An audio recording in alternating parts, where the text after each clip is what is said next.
नमस्कार दोस्तों।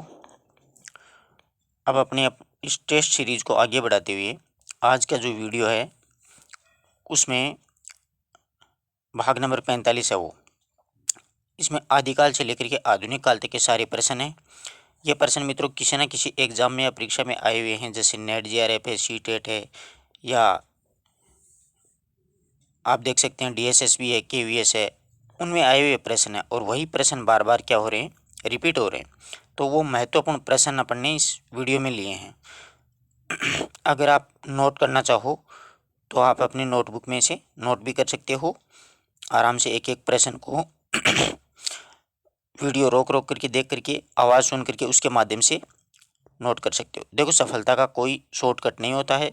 मेहनत अपन को करनी बहुत ज़रूरी है। बगैर मेहनत की सफलता मिलना मुश्किल ही नहीं, नामुमकिन भी है। तो जहाँ से भी जैसा भी मैटर अपन को मिले, उपलब्ध हो, उसको वहीं से ग्रहण कर लो। ठीक है। तो आज का अपना पहला प्रश्न देखिए, देख रहे हैं आप। कुणाल गीत के रचनाकार कौन है? तो कुणाल गीत जो रचना है वो अयोध्या प्रसाद सिंह, जयशंकर प्रसाद, सियाराम शरणगुप्त या मैथिली शरणगुप्त। तो मित्रों, कुणाल गीत जो रचना है वो 1929 में मैथिली शरणगुप्त के द्वारा लिखी गई थी। ठीक है। आई बात में कुणाल गीत है वो मैथिली शरणगुप्त की रचना है। नेक्स्ट देखिए, छायावादी काव्य परंपरा का गौरव ग्रंथ। ये प्रश्न तो बहुत प्रसिद्ध और बहुत ही महत्वपूर्ण है, हर एग्जाम में पूछा जाता है। आशा करता हूँ सभी को इसका अच्छे से पता होगा। तो देखिए, छायावाद काव्यधारा का गौरव ग्रंथ चिदम्बरा, कामायनी, राम की शक्ति पूजा या नीरजा। तो कामायनी जो जयशंकर प्रसाद की रचना है वो छायावाद का गौरव ग्रंथ माना जाता है। छायावाद काव्यधारा का बहुत ही महत्वपूर्ण रचना है। ये जयशंकर प्रसाद की अंतिम रचना मानी जाती है। कामायनी में मित्रों 15 सर्ग है, सभी को पता है, और इसमें प्रतीकात्मक हैं। इसमें 4 पात्र हैं, मानव है, मनु है, श्रद्धा है, ईड़ा है, असुली की रात है। इस प्रकार से इनमें कुछ पात्र भी हैं, उन पात्रों का भी ध्यान में रखना। एक बैल का, धर्म का प्रतिनिधि एक बैल भी इसका मुख्य पात्र है। तो कामायनी के बारे में मैंने वीडियो डाल रखा है बहुत अच्छे से, किस विद्वान ने क्या कहा कामायनी को, और कामायनी के जो सर्ग हैं उनको कैसे याद रखा जाएगा, और कामायनी की क्या व्याख्या है। आप प्लेलिस्ट में जाकर के वीडियो पढ़ सकते हो, आपको बहुत अच्छे से समझ में आएगी एक एक बात। नेक्स्ट देखिए, हिंदी की आधुनिक काव्य धारा के विकास में 1936 से 43 के बीच की विकसित प्रवृत्ति क्या कहलाती है? हिंदी की आधुनिक काव्य धारा के विकास में 1936 से 43 के बीच की जो विकसित प्रवृत्ति है वो, तो देखो, जो आधुनिक काल है उसकी पूरी की चर्चा करता हूँ 1 मिनट आपके लिए। जो 1850 से 1900 तक भारतीय युग माना जाता है, 1900 से 1920 तक द्विवेदी युग माना जाता है, 1920 से 36 तक छायावाद युग माना जाता है, 36 से 43 तक प्रगतिवाद माना जाता है, 43 से बाद में प्रयोगवाद शुरू हो जाता है, यानी तार सप्तक हो जाता है, और 1951 के बाद में वो नई कविता शुरू हो जाती है। ठीक है। इस प्रकार से ध्यान रखिए, 1960 के बाद में साठोत्री आ जाती है। तो ये सारे के सारे काल हैं। सबसे पहले भारतेंदु युग आएगा, फिर द्विवेदी युग आएगा, फिर छायावाद युग आएगा, फिर प्रगतिवाद आएगा। बीच में एक 33 से 36 का जो टाइम है उसको हालावाद भी कह करके भी पुकारते हैं, राष्ट्रीय सांस्कृतिक काव्य धारा भी कह करके पुकारते हैं। उनका भी एक अपना अलग एक वाद चला था। फिर प्रगतिवाद आता है, फिर प्रयोगवाद आता है, फिर नई कविता आती है, फिर साठोत्री कविता। आई ना बात अच्छे से समझ में? तो यहाँ पे पूछा 36 से 43, तो अपन ने चर्चा की है 36 से 43 तक क्या माना जाएगा? प्रगतिवाद युग माना जाएगा। ठीक है। प्रगतिवाद के प्रवर्तक की अगर चर्चा करें, पहली रचना अगर देखी जाए तो युगवाणी पंथ की रचना मानी जाती है, प्रगतिवाद की प्रथम रचना। और प्रगतिवाद के सलाहकार पुरुष के रूप में अगर चर्चा की जाए तो नागार्जुन प्रगतिवाद के प्रतिनिधि कवि माने जाते हैं। नेक्स्ट प्रश्न देखिए, नई कविता पत्रिका का प्रकाशन वर्ष है। थोड़ी लिखने में इसमें मिस्टेक हो गई थी। नई कविता पत्रिका के प्रकाशन वर्ष, तो नई कविता का पत्रिका का प्रकाशन वर्ष 1954 में जगदीश गुप्त के द्वारा ये पत्रिका प्रकाशित की गई थी। तो नई कविता 1954 के बाद में शुरू होती है। आ रही है ना बात समझ में? आगे देखिए, यहाँ तक 4 प्रश्नों में किसी प्रकार की कोई समस्या नहीं है। नेक्स्ट देखो, नई कविता की मुख्य भाषा की मुख्य विशेषताएं क्या है? यानी नई कविता जो आई थी उसकी मुख्य विशेषताएं, ये रोमानियत से युक्त थी? ऐसा तो बिल्कुल भी नहीं है। बिंब विधान से युक्त थी, बोलचाल की शब्दावली से युक्त थी या आलंकारिकता से युक्त थी। तो मित्रों नई कविता जो है वो बिंब विधान से युक्त थी, जिसमें देखिए बिंब और फेटेंसियों का ज़्यादा प्रयोग किया गया था। मुक्तिबोध है, शमशेर बहादुर सिंह है, केदारनाथ सिंह है, ये सारे के सारे जो कवि हैं वो बिंबों से युक्त कविताएं लिखी थी इन्होंने भरपूर। आई बात समझ। नेक्स्ट देखिए, नई कहानी की प्रतिष्ठा दिलाने में किसकी भूमिका उल्लेखनीय रही। नई कहानी को प्रतिष्ठा दिलाने में श्रीपति राय की, भैरव प्रसाद गुप्त की, कमलेश्वर की या मोहन राकेश की। तो देखिए नई कहानी के तीन मुख्य कवि थे, राजेंद्र यादव, मोहन राकेश और कमलेश्वर। ये तीन महत्वपूर्ण लेखक थे नई कहानियों के। तो मित्रों इसको प्रतिष्ठा दिलाने का जो श्रेय था वो भैरव प्रसाद गुप्त को था, और नई कहानी पत्रिका के माध्यम से ही भैरव प्रसाद गुप्त ने नई कहानी को प्रतिष्ठा दिलाई थी। अब कई बार प्रश्न यूँ पूछ लिया जाता है कि नई कहानी शब्द का सबसे पहले प्रयोग किसने किया। तो नई कहानी शब्द का सबसे पहले प्रयोग गजल गायक हैं दुष्यंत कुमार। उन्होंने नई कहानी शब्द का सबसे पहले प्रयोग दुष्यंत कुमार के द्वारा किया गया था। ये बात भी ध्यान रखिएगा, ऐसे कथन अक्सर एग्जाम्स में पूछ लिए जाते हैं। और ये नई कहानी के त्रय में मोहन राकेश, राजेंद्र यादव और कमलेश्वर का नाम आता है। ये नई कहानी के त्रय थे, यानी तीन प्रमुख कवि थे, और इसको प्रतिष्ठा भैरव प्रसाद गुप्त के द्वारा दिलाई गई थी। तो यहाँ अपने प्रश्न का जो उत्तर है, नई कहानी को प्रतिष्ठा दिलाने की भूमिका महत्वपूर्ण योगदान भैरव प्रसाद गुप्त का है। आई बात समझ में। नेक्स्ट देखिए, नई कहानी की विशेष उपलब्धि किस क्षेत्र में रही।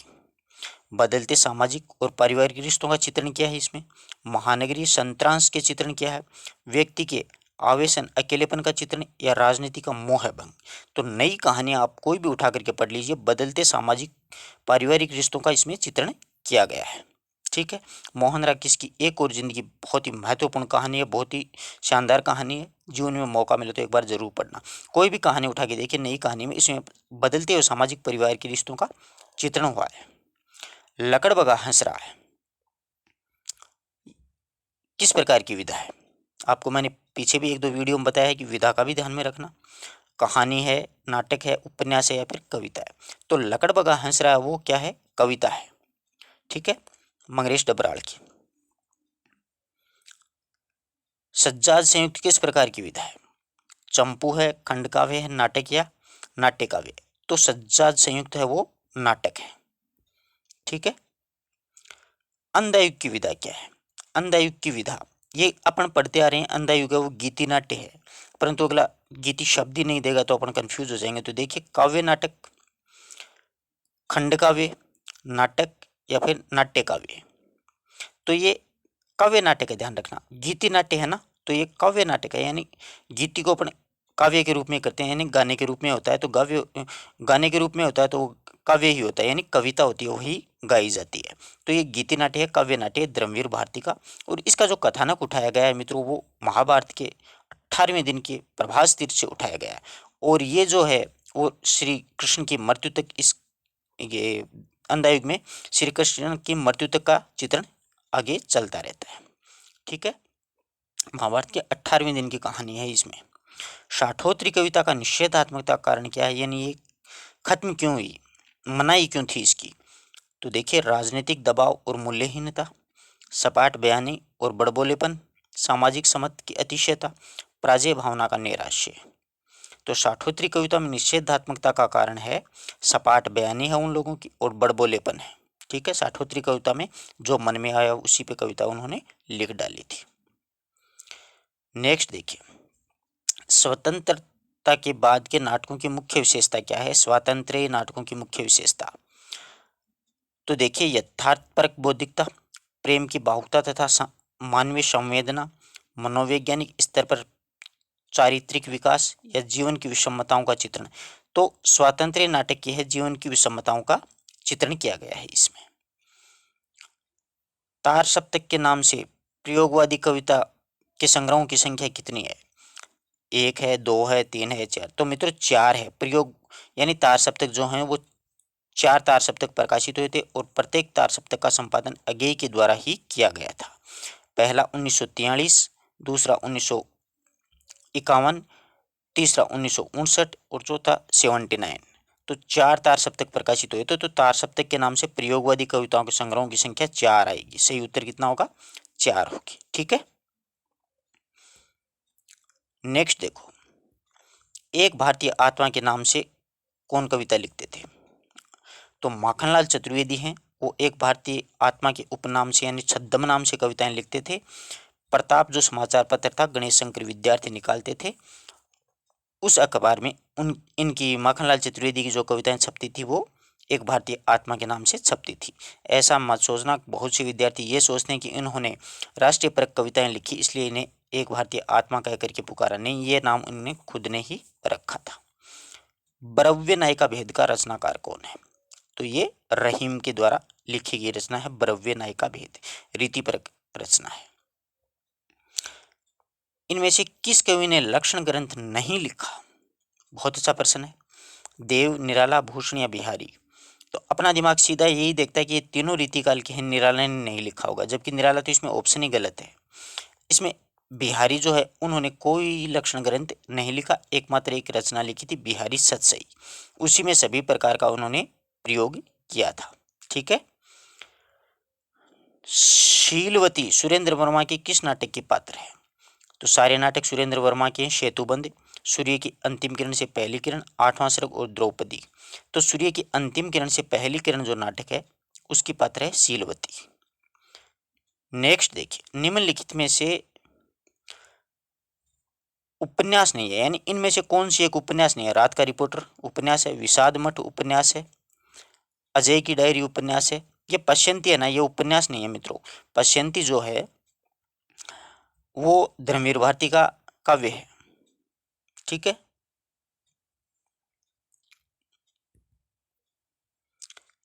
अगई की कौन सी रचना यात्रा पर आधारित है, यानी कौन सी रचना यात्रा वृतांत है? एक बूंद सहसा उछली, आत्मनेपद, बावरा अहेरी, जयदोल। तो आत्मनेपद और बावरा अहेरी तो कविताएं हैं, जयदोल कहानी है। तो बची क्या है? एक बूंद सहसा उछली, ये यात्रा वृतांत है। एक बूंद सहसा उछली, इसमें अगे ने विदेश में जो यात्राएं की थी उनका चित्रण किया है। ध्यान रखिएगा, अगे के द्वारा विदेश में यात्राएं की गई हैं उन सभी का वर्णन जो है वो एक बूंद सहसा उछली। और एक इनका यात्रा वृत्तांत है अरे यायावर रहेगा याद। तो अरे यायावर रहेगा याद, उसमें भारत देश में यानी पूर्व में नागालैंड या आसाम से लेकर के गुजरात, राजस्थान, पंजाब, मध्य प्रदेश, जहाँ पर भी पश्चिम तक का सारा वर्णन है वो अरे यायावर रहेगा याद में है। और विदेश में यात्राएं की गई हैं वो एक बूंद सहसा उछली। कौन सी रचना शमशेर बहादुर सिंह की नहीं है? पीली छतरी वाली लड़की, पीली रात, काली आंधी, एक पीली शाम। तो मित्रों एक पीली शाम जो रचना है वो शमशेर बहादुर सिंह की है। पीली छतरी वाली लड़की है वो उदय प्रकाश की है। और पीली आंधी है वो प्रभा खेतान की है। प्रपद्यवाद का पर्याय क्या है? बहुत अच्छा प्रश्न है, बहुत बार पूछा गया प्रश्न है। नई कविता, नकेनवाद, अकविता, प्रयोगवाद। तो नकेनवाद जो है वो प्रपद्यवाद का पर्याय है। ये 1956 में जब अज्ञे ने तार सप्तक का प्रकाशन किया था तो इस प्रकाशन से चिढ़ करके बिहार के 3 शिक्षाविद थे, उन्होंने अपने नाम का प्रथम अक्षर जोड़ करके नके नलिन विलोचन शर्मा, केसरी कुमार सिंह और नरेश कुमार, इन तीनों ने मिलकर के एक वाद खड़ा किया। उसी का नाम क्या था? प्रपद्यवाद था। और इनका ये दावा था कि असली प्रयोगवाद तो प्रपद्यवाद ही है। मैंने प्रपद्यवाद का भी एक वीडियो डाल रखा है, आप प्लेलिस्ट में से बहुत अच्छे से समझ सकते हैं, इनकी विशेषताएं भी समझ सकते हैं, सारी बातें बहुत अच्छे से डिस्क्रिप्टिव रूप में समझाई गई है। ठीक है। तो प्रपद्यवाद नकेनवाद का आएगा। कटरा की आरजू किस प्रकार की रचना है? बहुत अच्छा प्रश्न है मित्रों। किसकी रचना है? ये असगर वजाह की, गुलशेर खान सानी की, राही मासूम रजा की, अब्दुल्ला बिस्मिल्लाह की। तो कटरा की आरजू जो है वो राही मासूम रजा की रचना है। ठीक है।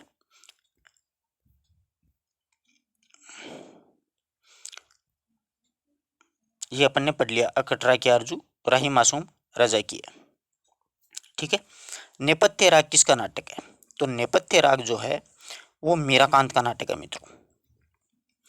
प्रसादकृत प्रलय की छाया की विषय वस्तु का केंद्र क्या है? यानी प्रलय की छाया जो रचना है उसका विषय क्या है? महाराणा का प्रभाव, यानी महाराणा प्रताप उसका प्रभाव दिखाया, पद्मिनी का अग्निदाह दिखाया, या जल प्रलय दिखाया, या रानी कमलावती का मानसिक द्वंद्व है। तो प्रलय की जो छाया इसमें रानी कमलावती के मानसिक द्वंद्व इसमें दिखाया गया है। ठीक है, निम्न ग्रंथों में से सही क्रम। नेक्स्ट जो वीडियो आएगा वो सारे इसी प्रकार के प्रश्नों का आएगा।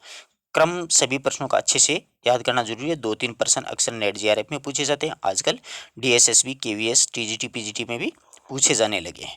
इसमें थोड़ा सा प्रश्न क्या है कि डीपली बन जाता है। तो देखिए, ग्रंथि, गुंजन, पल्लव और वीणा, तो इसका सही क्रम जो है वो ये होगा, पहले ग्रंथि थी, फिर वीणा, फिर पल्लव और फिर गुंजन प्रकाशित हुई। ये लिखने में थोड़ी सी मिस्टेक हो गई थी। ठीक है, तो पहले ग्रंथि, फिर वीणा, फिर पल्लव और फिर गुंजन। इसका सही उत्तर क्या हो जाएगा, यही होगा। इस प्रकार से अपन ने आज कम से कम 30 प्रश्नों का अध्ययन किया है। आशा करता हूं कि प्रत्येक प्रश्न आपको अच्छी तरीके से समझ में आया होगा। अगर किसी प्रकार का कोई डाउट हो तो आप लोग कमेंट बॉक्स में लिख सकते हैं। अगर आपको वीडियो अच्छा लगा तो आप कमेंट बॉक्स में हमें कैसा लगा वो भी बता सकते हैं, इसमें क्या कमी रही वो भी बताइएगा, जिससे कि आने वाली वीडियो में हम संशोधन कर सकें। ठीक है, और अपने मित्रों को इसको ज़्यादा से ज़्यादा शेयर करें, जिससे कि और भी विद्यार्थी इससे लाभान्वित हो सकें। दोस्तों, विद्या एक ऐसा धन है मित्रों, जिसको जितना खर्च करोगे उतनी बढ़ेगी, कम नहीं होने वाली है विद्या। ठीक है, तो अपने मित्रों तक ज़्यादा से ज़्यादा शेयर करें। दोस्तों, मिलते हैं एक नए वीडियो नए टॉपिक के साथ, तब तक के लिए नमस्कार।